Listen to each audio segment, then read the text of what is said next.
maa ngi tudd Cheikh Thioune nekk responsable politique donc di liggéey ak madame le ministre de la femme nekk aussi le directeur du centre Guindi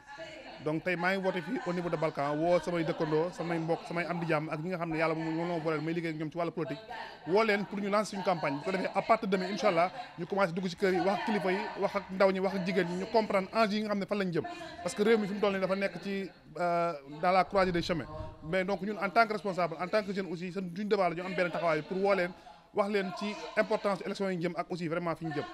pour ñu mun a promettre donc une victoire éclatante de notre candidat Amadou Ba donc incha allah dimanche sa ngoon ci le 24 mars. bon du yomb parce que élection benn élection yombul élection aussi kenn du ko gañ wala kenn du ko pet à l'avance l'essentiel mooy li ñu war ci taxawaay ak ci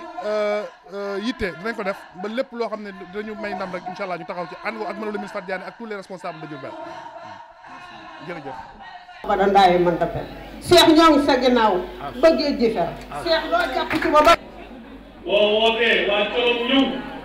war na kon pour ñu woo dañ koy wuyu lu mu bëgg tey ba suba ñu ngi si parce que ñun moom rek lañ am te nag li ko madame le ministre dénk yàqu mooy wax ci turu ndaw ñi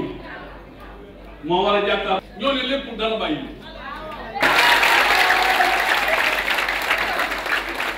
yaakaar naa ni madame le ministre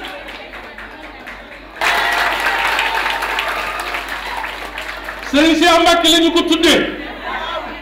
gaynde yaay fa Cheikh gaynde góor la Cheikh gaynde garmi la